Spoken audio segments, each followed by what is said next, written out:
Welcome back into the Sports Source. This segment of our program brought to you by Southeast Termite and Pest Control. Folks who've watched this show since 2003 when we launched it know that I like to work with locally owned companies, with family-owned companies, companies that I myself know and have used.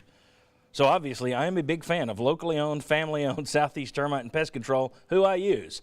You can use them too for your home, for your business. Call them this week or visit them at southeasttermite.com. One of the best local, family-owned businesses you will find anywhere in East Tennessee. Really, really fond of these folks, Southeast Termite and Pest Control.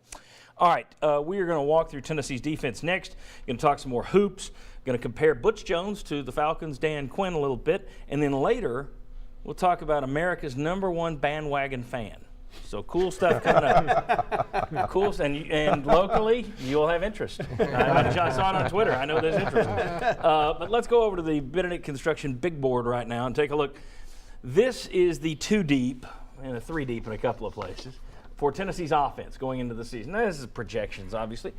Jesse Simonton, SECcountry.com, works with you, Mike, also was on our show last week. He put forth a 2 deep. I tweaked it a little bit in a couple of spots. A couple of places it's 3 deep, but let's look right here. You've got to the right of those, their star rankings coming out of high school as well. So at quarterback, you've got Garantano, Dormady, and Sharon Jones.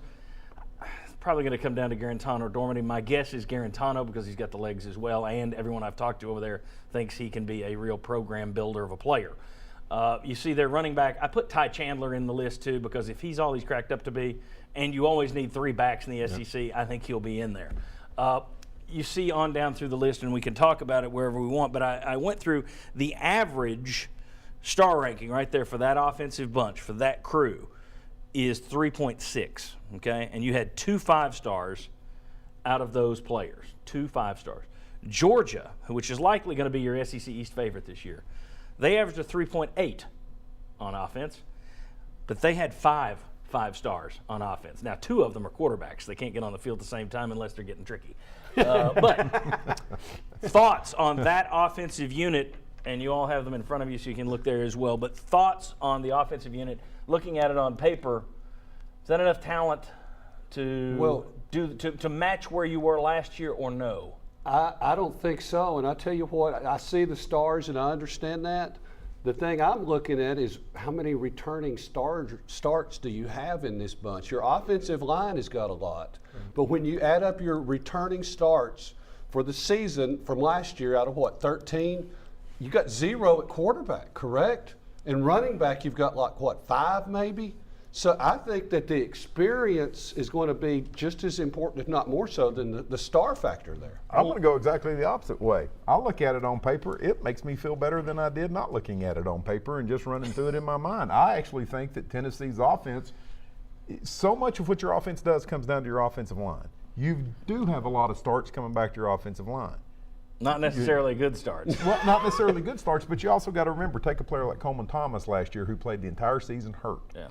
So they did get better as the season went along, which is the good reason that you go ahead and fire your offensive line coach as your unit is improving. Well, so that aside, I look at this and think, it's going to come down to your quarterback play. Chuck nailed it, but if you catch lightning in a ball with your quarterback, you could have a good offense. You talked about Rock Gullickson in the last segment. That offensive line is going to be one place to watch because we did it during the season. We showed you a picture of Mike Stoll when he was playing in 1991, picture of Coleman Thomas last year.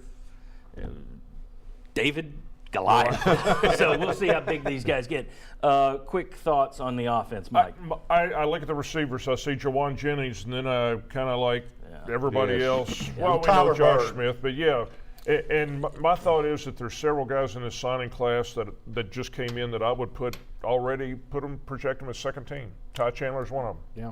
It depends on the defense because they're going to have to run the football. I don't think you want to put a freshman quarterback out there to make all these plays. I think you want to go smart, keep it simple, and you better have a good defense. All right, tell you what, then let's talk about the defense in the next segment. Like I say, we've still got plenty more to come. Basketball, Superfan #1, Quinn versus Jones. We got a lot of stuff. Come on back on the Sports Source as we look at Tennessee's defensive 2 deep.